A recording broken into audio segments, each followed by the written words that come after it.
Ser podcast.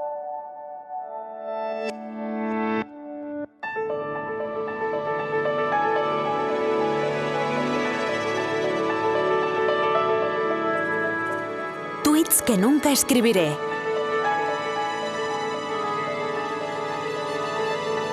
Con José Luis Sastre.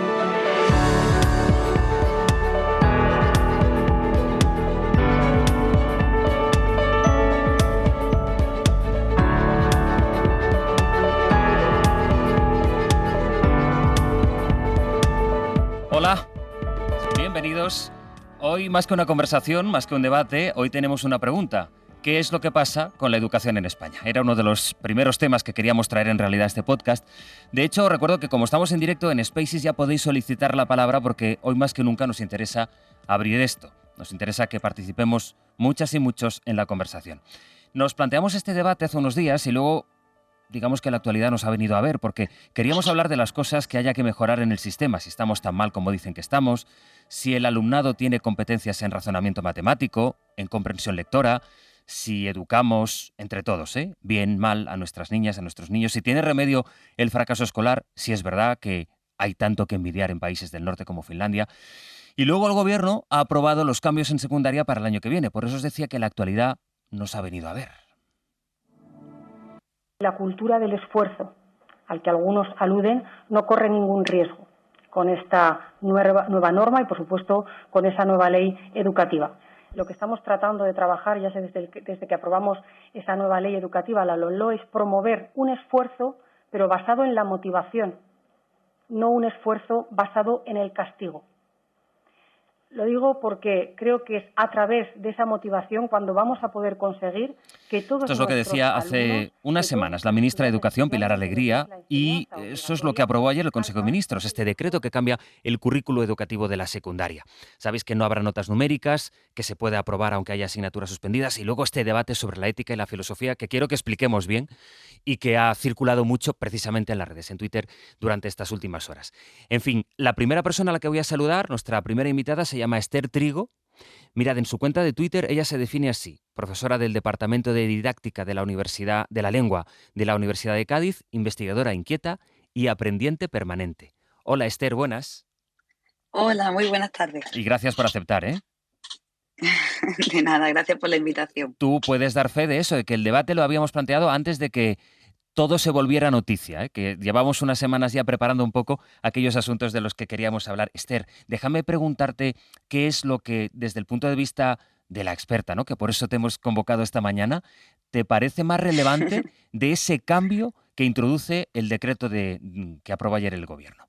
Pues mira, cuando saltó ayer la noticia, pues estuve examinando qué era exactamente, bueno, cómo se había finalmente materializado, porque esto viene de un largo debate también en la educación. Entonces, ¿cuáles eran los cambios más significativos?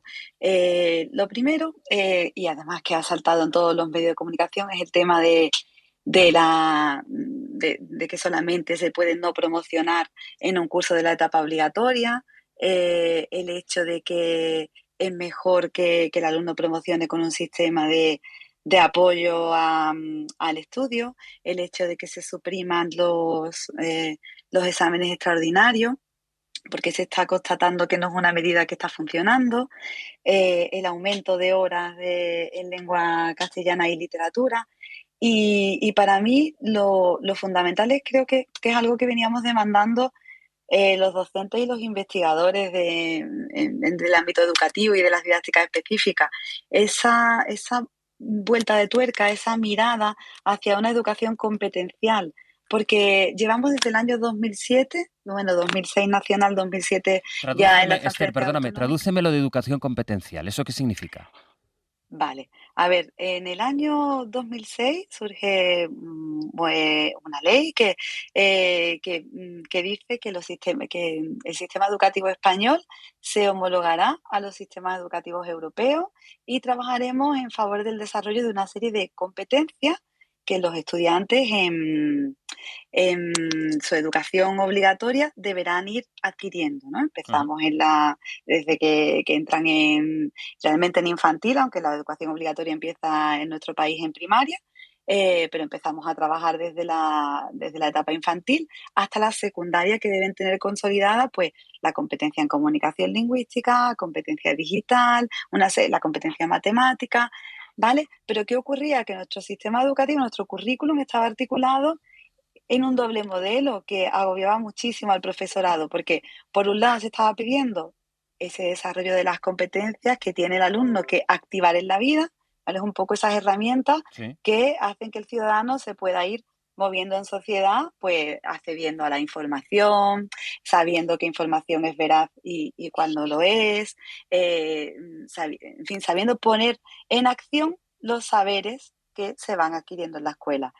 Pero nuestro currículum estaba enormemente cargado de contenidos. Entonces, el cambio que vemos en este currículum es precisamente esa vuelta de tuerca mucho más, mucho más en favor de poner los conocimientos en acción. Déjame que incorpore, porque está ya No por ahí, sé si sí, así. lo he entendido perfectamente. Y mira, si me permites, creo que puedo saludar a mi compañera Adela Molina, la especialista, ya digo, de educación de la SER, para que se incorpore a la conversación y nos cuente un poco, pues eso que decía, por empezar con lo más reciente, con estos cambios que introduce el currículo educativo y que aprobó ayer el Consejo de Ministros en un decreto que entrará en vigor, bueno, el decreto entrará en vigor en cuanto lo publique el BOE, pero que ya veremos los cambios a partir del curso que viene. Hola Adela, bienvenida. Hola, ¿qué Ahora, tal estáis? oye Adela, cuéntame resumidamente, yo antes Ujú. enumeraba lo básico de este currículo, ahora vamos con la ética y la filosofía, que por ahí quiero que empecemos contigo la charla, pero antes, lo más relevante, digamos, más allá de esto, de enfocar a los chavales hacia que tengan competencias en el ámbito laboral y competencias en su vida diaria, en su rutina, es en eso Ujú. de que puedan pasar de curso aunque hayan suspendido una asignatura. Bueno, estaba escuchando a Esther y yo creo que lo más relevante de lo que se aprobó ayer, que al fin y al cabo es la aplicación en secundaria de la nueva ley de educación, es que establece qué se va a aprender y cómo se va a aprender en la escuela a partir del curso que viene. Y eso va de la mano de un nuevo sistema de evaluación diferente, porque si aprendemos de forma diferente, que es lo que se pretende con esta nueva ley educativa, pues habrá que evaluar también de forma diferente.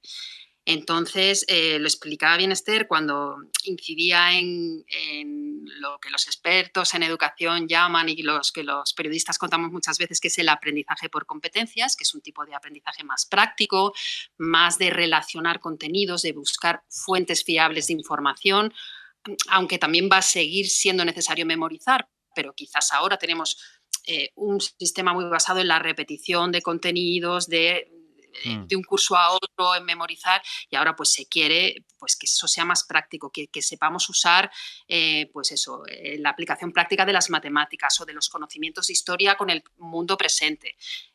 Pues eso es una parte, eso va de la mano de un nuevo sistema de evaluación en el que se pretende también evitar una cosa que nos pasa en España mucho más que en el resto de países europeos, que es que se repite demasiado. Aquí tradicionalmente se considera que la repetición es la forma de garantizar que los alumnos alcanzan un nivel determinado y que si en un curso no has llegado a ese nivel en todas las asignaturas, pues tienes que volver a empezar. Eso se quiere evitar haciendo pues, que los alumnos que a lo mejor no alcancen el nivel pues tengan un aprendizaje más personalizado, que se les pongan programas de refuerzo y dejando en manos de los profesores pues eso, la decisión de que puedan ir evolucionando de forma de que cuando acaben la etapa, al final, hayan alcanzado todos el mismo nivel, pero respetando quizás el ritmo de aprendizaje de cada uno de ellos. Esta mañana recuperaba el dato.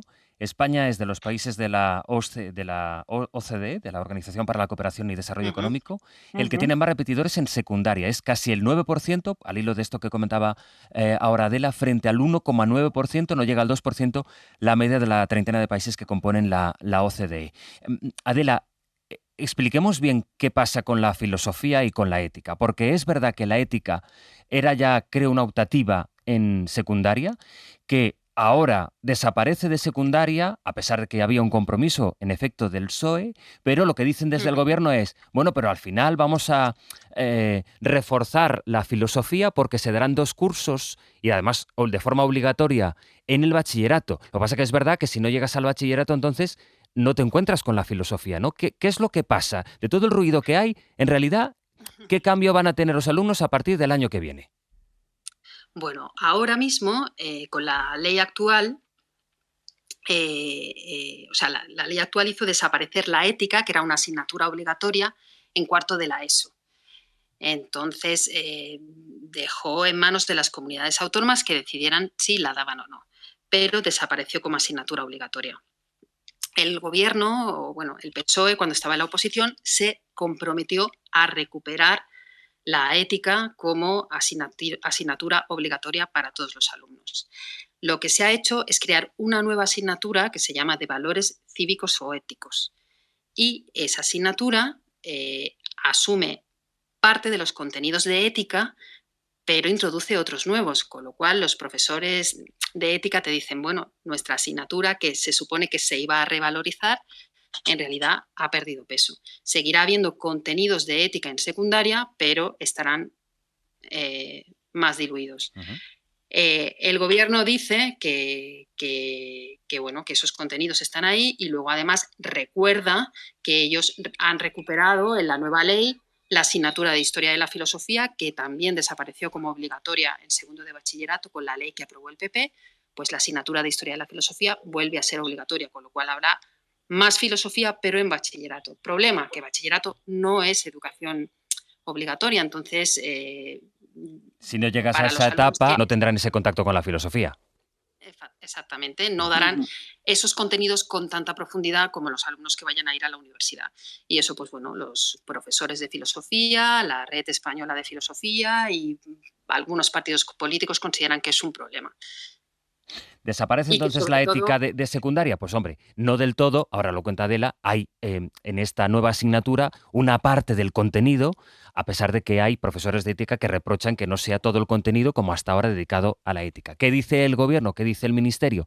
Pues que se reestructura la filosofía para que cuando llegas a bachillerato, es verdad que por tanto tienes que superar esa etapa obligatoria, hay no uno, sino 2 cursos en los que obligatoriamente tienes que estudiar filosofía. Bueno, estos son los cambios, más allá de todo el ruido. Dime Adela, perdona que te interrumpí. No, todo este revuelo, lo digo porque lo puedan entender quienes nos están escuchando, vienen de que lo que sí que hay es una ruptura de un compromiso político.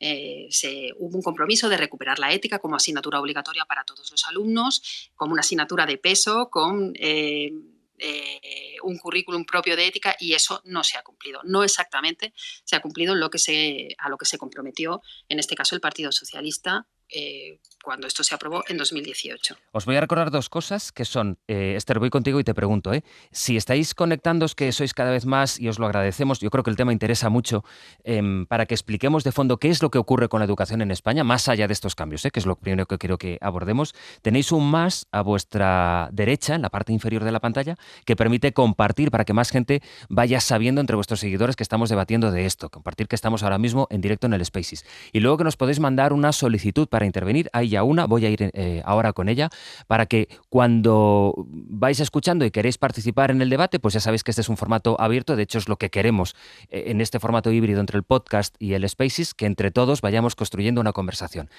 Esther, explicado lo que ha ocurrido con la filosofía, con la ética, desde el punto de vista de la experta, que por eso te hemos llamado hoy, te estamos robando este ratito de la mañana. ¿A ti qué te parece? ¿El cambio en general o la ética? Exacto, ética y filosofía, sí. Bueno, pues yo estoy de acuerdo en ver que exactamente no se ha cumplido lo que se ha pedido, y que bueno, yo sí he hecho en falta contenidos de ética dentro de nuestro currículum. Tengo la sensación de que hemos ido en retroceso. Lo que pasa que ahora me voy a poner desde el punto de vista del que tiene que gestionar esto, ¿no? Es evidente que, quiero que vayamos ampliando ya la reflexión, Esther, sobre lo que nos pasa, los males que tenemos en nuestro modelo, ¿no? Si es verdad que vamos mal en matemáticas y en comprensión lectora, quizá hay que reforzar esas áreas, y esas áreas, si se quieren reforzar, que no sé si hay que reforzar, esta es la primera pregunta que te hago, tienen que hacerse a costa de otras. Esta es la segunda pregunta que te hago. Es decir, ¿qué hay que hacer? ¿Y a costa de qué hay que hacerlo? ¿Por dónde habría que empezar a corregir los problemas que tiene el sistema educativo? Vamos a ver. Yo pienso que si nos queremos inspirar, como siempre está en el candelero en el debate, en sistemas educativos más avanzados, y queremos analizar qué han hecho ellos, qué podemos hacer nosotros, para llegar a su nivel, por ejemplo.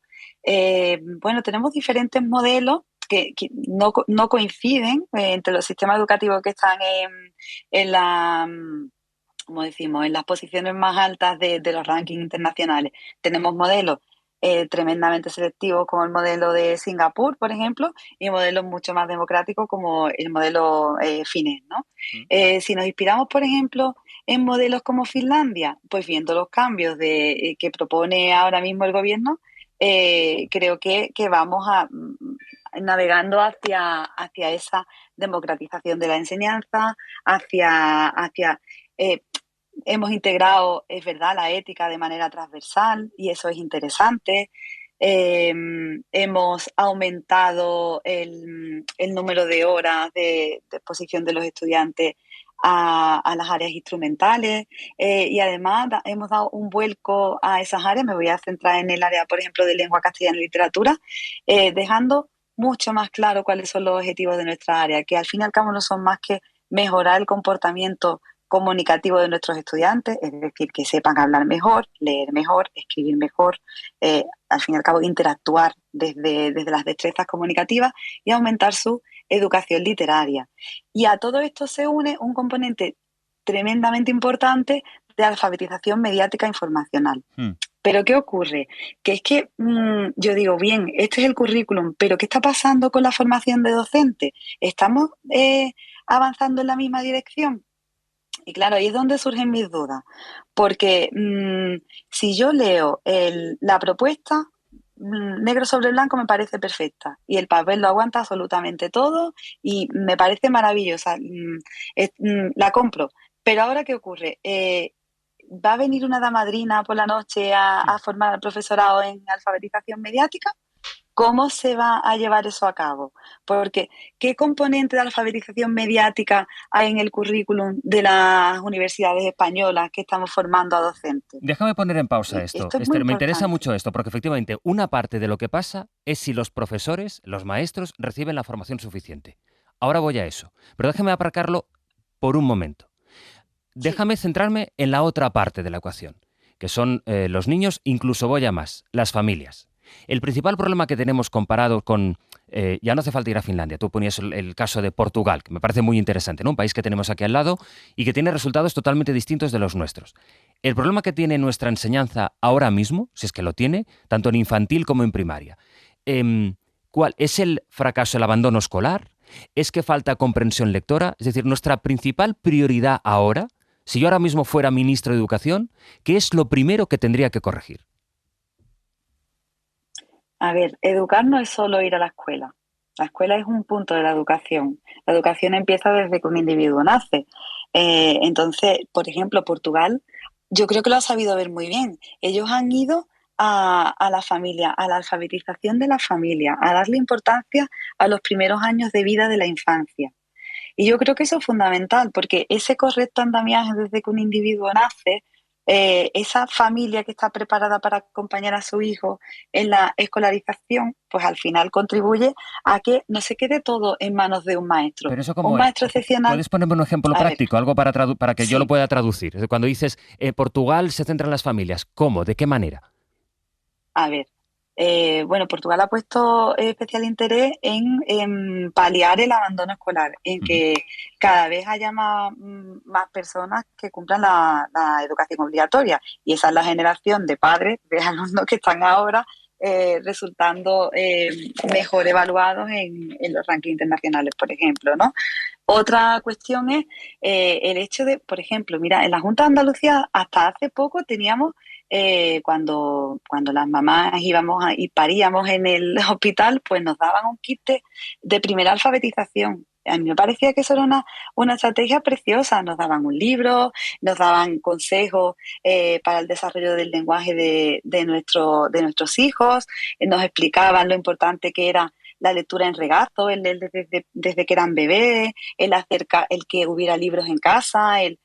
Ese pack se quitó porque no era importante, porque se dejó de apreciar la importancia de la lectura en niños. Y se está dejando ahora mismo en manos de asociaciones, como por ejemplo la Asociación Entre Libros, que funciona en Granada, que se está acercando a las unidades materno-infantiles, que está revalorizando la la lectura como un elemento importante en la vida de los ciudadanos y de las ciudadanas. Y claro, todo ese andamiaje al final va haciendo que la sociedad esté más formada, esté más preparada y se acerque a la escuela con otra disposición, con otro respeto, que la lectura esté presente en educación infantil, la lectura desde esa mediación que tiene, mediación me refiero a acercamiento que tiene que hacer un docente al libro, enseñarle a las familias qué tipo de libros se pueden leer con sus hijos, explicarles la importancia de que hablen de las cosas que ocurren en la escuela, de que escriban con los niños desde pequeños, aunque todavía no escriban como un adulto. La importancia de hacer juntos la lista de la compra, de ir leyendo las etiquetas de los productos en un supermercado. Entendido. Y responde un poco al perfil o al espíritu que me decías al principio, que educar no se educa solo en la escuela. Déjame que vaya introduciendo a personas que nos van solicitando. Ya sabéis que si os incorporáis al Spaces en directo, estamos emitiendo esto en Twitter en directo, luego sabéis que se traducirá en un podcast, podéis solicitarnos la palabra, intervenir y participar en el debate. Hay Ignacio Gil y Carlos Gil esperando hace un ratillo, así que voy a ir primero con Ignacio. Ignacio, hola, ¿qué tal? Hola, buenos días. Bueno, yo pienso que en temas de educación es importante innovar para estar un poco en concordancia con las nuevas tendencias y tal, pero tiene que tener su peso específico, que yo diría que es en torno al 20%. El 80% de la educación tiene que mantener estructuras troncales, atemporales y fijas que permitan sentar a los chavales las bases del conocimiento, tipo matemáticas, lógica.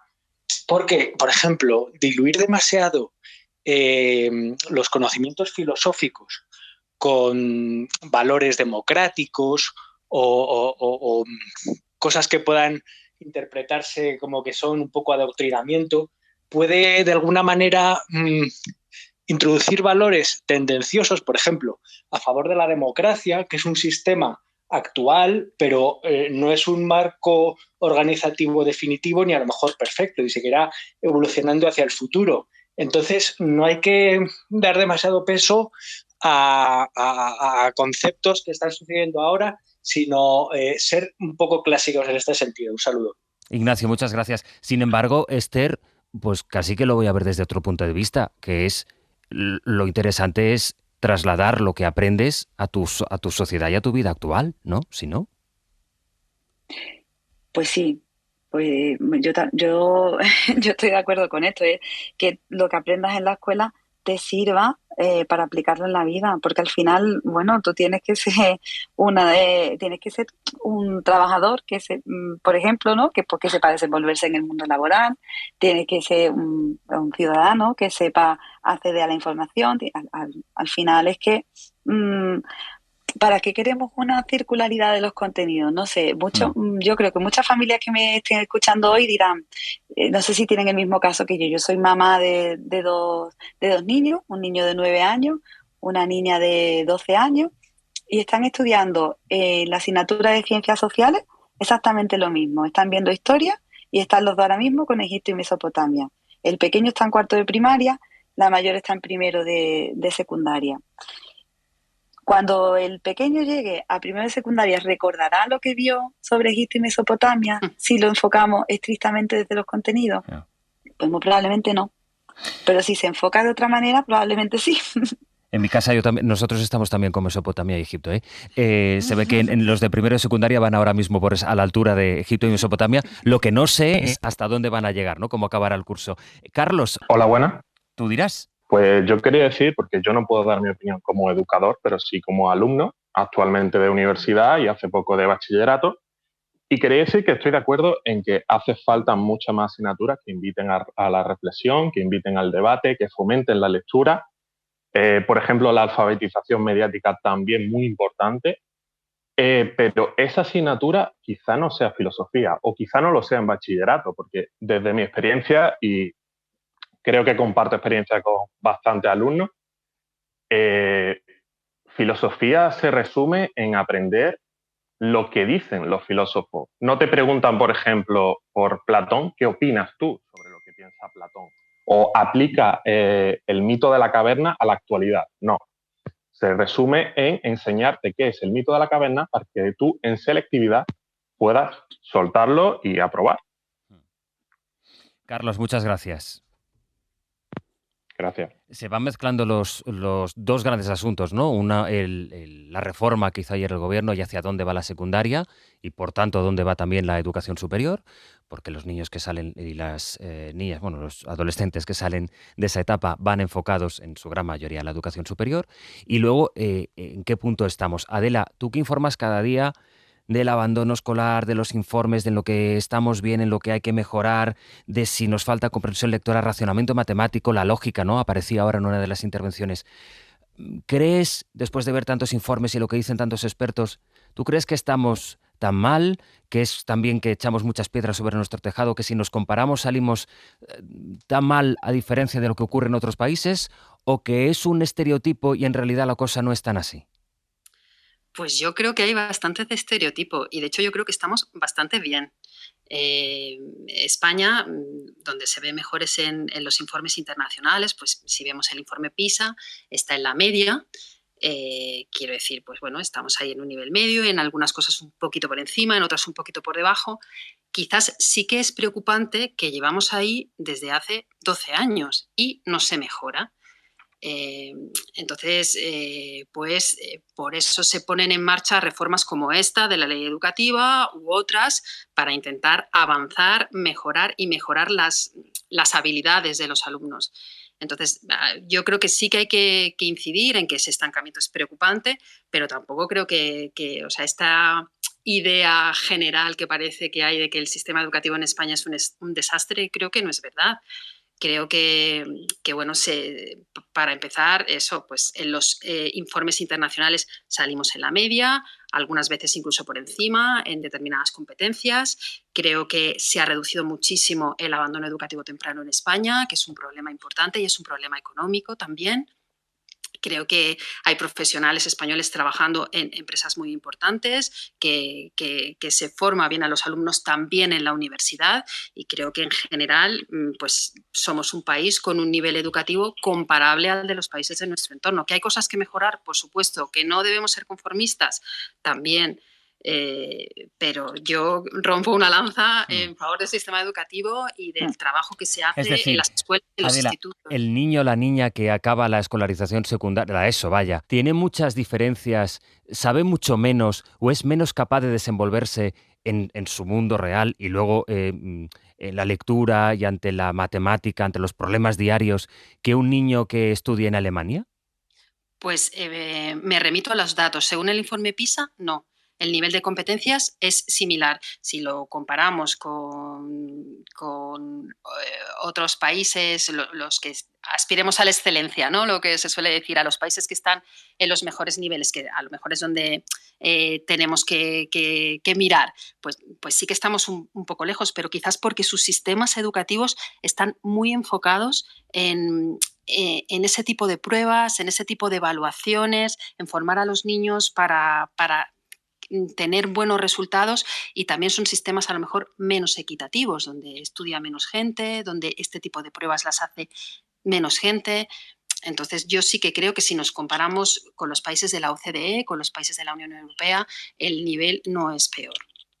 Os recuerdo que a través del Spaces podéis solicitar la palabra para ir introduciéndoos también vosotros en la conversación y enriquecerla, y que estamos compartiendo este tiempo con Adela Molina, la especialista en educación de la SER, y con Esther Trigo, que es investigadora y profesora del Departamento de Didáctica de la Lengua de la Universidad de Cádiz. Había apartado antes, te había hecho un poco de trampa, Esther, la cuestión de los profesores, pero decía, claro, la otra parte de esta ecuación es si los profesores, dos cosas. Una, reciben la formación adecuada para poder formar, y dos, ¿cuál es el sentimiento que tienen los profesores? Porque además, a lo mejor lo que pasa es que hay mucha gente que sí que está motivada o hay mucha gente que está muy quemada con el sistema. ¿En qué punto está el profesorado? A ver, bueno, lo primero, yo estoy de acuerdo con lo que ha dicho la compañera, no estamos en la media, tampoco tenemos que dar un mensaje derrotista. Y además también me preocupa muchísimo mensajes que vengo leyendo últimamente en las redes que ponen siempre al profesorado en la picota. Profesorado como único responsable de todo lo que ocurra en educación en España. Y como decimos, pues la educación es mucho más. Y yo entiendo que el profesorado pues muchas veces se sienta también, en cierto sentido, perdido. porque desde la política hace falta, yo creo que eso es urgente, un pacto por la educación, porque tantos titubeos en la legislación hacen que, bueno, que haya cierta desorientación y desesperanza también, porque el profesorado muchas veces dice, ¿y para qué me voy a adaptar si ahora va a ganar las elecciones otro partido y me van a cambiar la normativa, ¿no? Realmente tampoco estamos haciendo unos cambios muy drásticos porque realmente estamos homologándonos a los sistemas europeos y venimos desde 2006 trabajando en esa línea con pequeños cambios en la orientación, pero yo entiendo el sentimiento del profesorado. Ahora me exigen que evalúe por aquí, ahora me exigen la unidad didáctica de esta manera, ahora tengo que caminar. Entonces, hay cierta desorientación. En la formación inicial, ¿qué ocurre? Pues vamos a ver, yo creo que es que todo es mejorable, la formación inicial también tiene que mejorar y sobre todo tiene que ir de la mano de la formación del currículum. La formación inicial, cuando digo formación inicial me refiero a la formación de docentes, a los futuros maestros y a los futuros profesores de educación secundaria. Yo creo que es necesario que se hagan más prácticas, que de verdad se haga efectivo ese sistema parecido al MIR de los médicos, que se vaya acompañando al profesor Nobel y ayudándolo a insertar dentro de la profesión docente, desde personas expertas que hayan demostrado una trayectoria honorable, ¿no? dentro del sistema docente. Y luego también es importante que dignifiquemos la profesión docente, porque yo he escuchado muchísimo, bueno, yo soy maestra, yo estudié magisterio, luego estudié lingüística, y luego ya, bueno, pues he trabajado como maestra, he trabajado como profesora de secundaria y ahora trabajo en la universidad. Llevo muchos años que he estado compaginando, ¿no? el trabajo en secundaria con el trabajo en la universidad. Y cuando yo decidí estudiar magisterio, mis propios profesores me dijeron, hija, qué lástima, ¿vas a estudiar magisterio? Pero es que eso está dentro del imaginario colectivo. Se dignifica a un médico, se dignifica a un ingeniero, pero no se dignifica a un docente. Y yo creo que es hora también de que se tomen decisiones políticas para dignificar la profesión docente, que se aumente la exigencia para ingresar a la profesión docente, incluso que se aumente el salario del docente también. Sí. En fin, no sé si respondo a la pregunta. Sí, totalmente. Y veo que vas diciendo que sí, Adela. Ahora voy contigo porque supongo que también, pues eso, me puedes contar todos los maestros con los que vas hablando, los representantes sindicales y de otros colectivos, cuál es su sensación, su sentimiento. Pero es que hay algunas solicitudes que hemos ido ya aceptando para que hagamos entre todos un debate más rico y con más perspectivas. Por ejemplo, se conectó Diego Rodríguez. Hola, Diego. Hola, buenos días, buenas tardes ya. ¿Tú cómo lo ves? Mira, yo lo veo como padre de dos niños superdotados. Dos niños ya son mayorcitos y con lo que yo he pasado y habiendo estado en contacto con la administración para intentar cambiar cosas. Y yo lo que veo es que se cambian muchas cosas que en definitiva a los niños como los míos no les sirven, porque hablamos de filosofía, hablamos de vamos a aumentar algún contenido, vamos a hacer para competencia, pero realmente hablamos de una educación que no se adapta a todos los niños, se hace para una mayoría, de acuerdo, pero quien no esté en esa mayoría no le llega, porque al final el aburrimiento es tan grande para ellos que al final acaban abandonando en una gran cantidad de casos. No se le puede, a un niño que sabe leer, no se le puede decir que aprenda la M y la A. Y todos esos déficits educativos al final van llegando a la secundaria, van llegando después a bachillerato y muchos han abandonado y estamos abandonando realmente porque no se ha previsto eso en ninguna ley. No se prevé, está muy bonito escrito, pero en la práctica no hay porque no hay formación. Por muchas cosas. Al final abandonamos a chicos y chicas con muchísimo talento y se quedan sin poder hacer nada. Y eso es un punto que no se toca en ninguna ley, cómo abordamos esos procesos, esos ritmos de aprendizaje para casos que no están metidos dentro de esa normalidad. Sí. Y eso es realmente un problemón para las familias, porque aquí se ha hablado también de familias, para las familias que lo sufrimos. es un verdadero problemón que te lo llevas a casa, porque el que sea talento académico le va muy bien, pero a los talentos creativos, ¿qué hacemos con esos talentos creativos? ¿Dónde Diego, está eso reflejado? ¿En qué ley me van a hablar a mí de los talentos creativos? muchas gracias por darnos tu opinión y aportarnos este punto de vista que efectivamente, claro, a cada uno le tiene que pasar un caso distinto. Pues este es efectivamente un caso que hay que también poner sobre la mesa. Gracias, Diego. Antonio, hola. Hola, ¿qué tal? Saludos desde Sevilla. Un saludo, qué bien, Sevilla, qué maravilla. Adelante. Rápidamente, yo coincido con lo que se ha dicho, creo que antes de la escuela tenemos también que plantear el compromiso de los padres. Hay niños que llegan a la escuela sin que nunca hayan recibido un no por respuesta.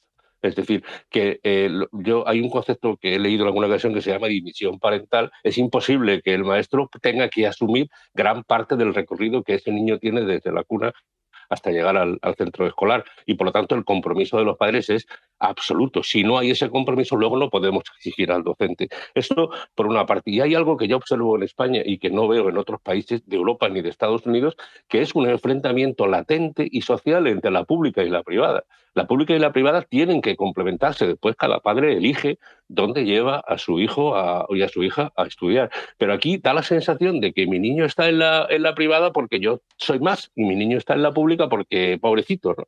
Y realmente es algo con lo que tenemos que terminar entre todos porque, insisto, es como una especie de margen social que nos imputa. Es lo que quería decir. Muchas gracias. Antonio, pues muchas gracias. Es verdad que como el formato este es nuevo, se parece a la radio, pero no acaba de ser radio del todo, pues nunca pregunto a la gente desde dónde llama, iba a decir, desde dónde está participando. Así que quizá hay que recuperar la costumbre, porque estamos todos en Twitter, pero cada uno en un sitio distinto. Adela, Antonio ha dejado una reflexión que, fíjate, es algo de lo que te quería preguntar, que de hecho son dos preguntas.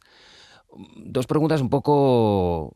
A ver cómo sales de aquí, porque pueden ser un jardín. La primera es esta relación que tienen los padres, ¿no? La responsabilidad que tenemos también las madres y los padres en la educación y que hila con lo que decía Esther antes, si se le ha perdido un poco el respeto al profesor, ¿no?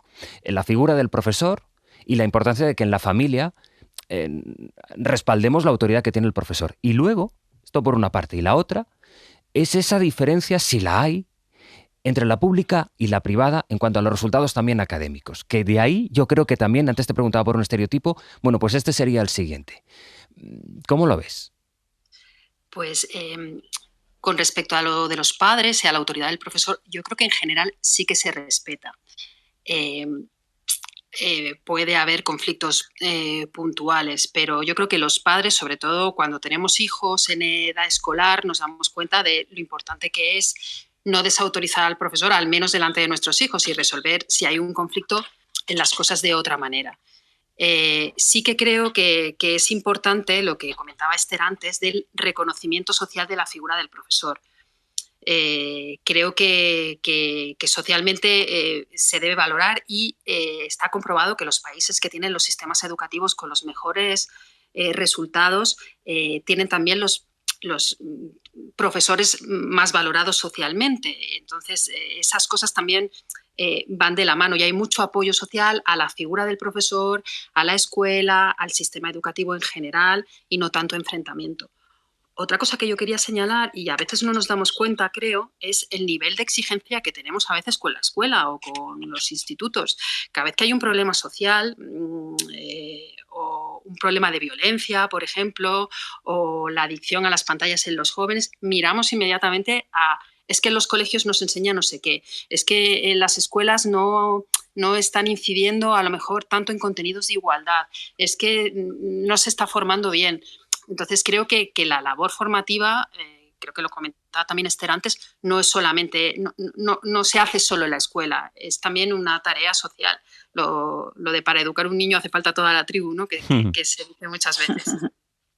Entonces, eso por un lado. Y respecto a los resultados académicos, la diferencia más que en escuela pública o escuela privada está en el tipo de alumnos, incluso en el barrio en el que está esa escuela. O sea, puede haber escuelas públicas con resultados muchísimo mejores, pues porque está en un barrio con un nivel académico y al que van niños cuyos padres tienen un nivel formativo más alto que a lo mejor una escuela concertada, que tiene alumnos de un nivel socioeconómico más humilde.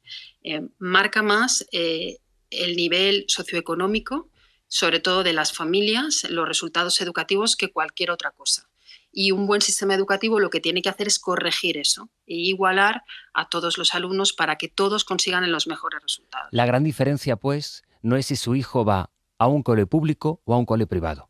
La gran diferencia es si su hijo ha nacido en una familia rica o en una familia pobre. Es eso. Esa es la gran diferencia. Lo demuestran todos los estudios, ahora lo dice Adela. La desigualdad se produce, la desigualdad social que vemos en todos los campos, también y por supuesto se extiende y se perpetúa a través de la educación. Ya para ir terminando, Esther, de las últimas reflexiones de Adela con estas diferencias que hay en la educación, de eso no te había preguntado. Habíamos hablado de problemas concretos que podría haber, el abandono escolar, las competencias de cada uno, la necesidad de que la familia y también los profesores trabajemos, esto que decía, la expresión de la tribu que me parece muy gráfica, ¿no?, de Adela, pero la desigualdad es otra de las cosas que la educación debe servir para corregir. Claro, y volvemos a la misma historia. Acaba de decir Adela, no es exactamente el tipo de escuela, sino a lo mejor el barrio. Entonces, tendremos también que tender a hacer políticas de vivienda, de planificación de vivienda, que favorezcan que no existan guetos en las ciudades. Y bueno, hay ciudades que lo han ido consiguiendo, y entonces no tienen ninguna escuela donde digas, aquí no mando a mi hijo, porque la población está muy mezclada. Y yo creo que la clave también está en esa diversidad, porque es verdad que la familia es el factor más influyente. Claro que sí, y lo demuestran muchísimas investigaciones. Pero si cambiamos la planificación de vivienda y, por tanto, el alumnado que accede a las escuelas, yo creo que podemos conseguir resultados que vayan en favor de la eliminación de la segregación escolar. No dejarlo solamente a manos ni de la escuela ni a manos de la familia, sino trabajar en equipo. Nosotros hace poco hicimos un estudio, y en este caso fue la provincia de Sevilla, y desgraciadamente, bueno, pues salió que entre la muestra que habíamos recogido, que estaba en toda la geografía de la provincia sevillana, habíamos detectado una enorme segregación escolar, de manera que la clase social más baja, en este caso era un estudio sobre ortografía, pero al final los errores que cometían los chicos y chicas de familias procedentes de clases sociales más bajas no es que fueran más numerosos, sino que eran los más estigmatizados socialmente, ¿no? Por ejemplo, errores de letra, ¿no? Una B, una V, que están mucho más estigmatizados que una tilde, ¿no? Entonces nos llamó mucho la atención, y la verdad es que los resultados pues no nos hicieron sentirnos orgullosos en ese sentido, ¿no?, de cómo se está planificando. Adela, ¿te he metido en un jardín? No, ¿no? No mucho. Vale.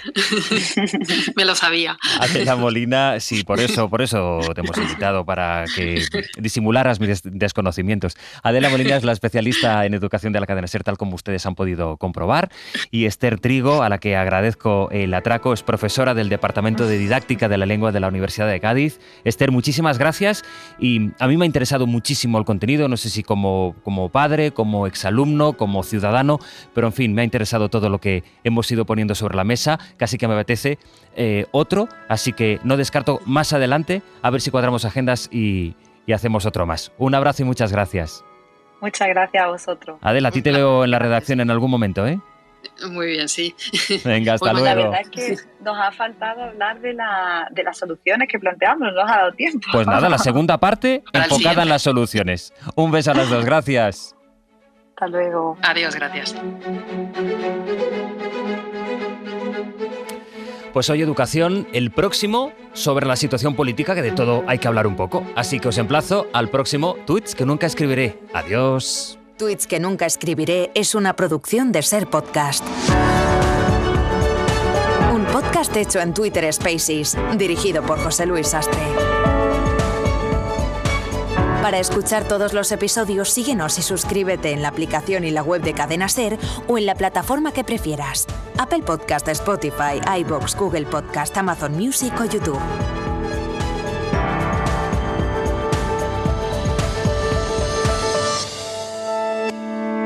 Cadena SER. La radio.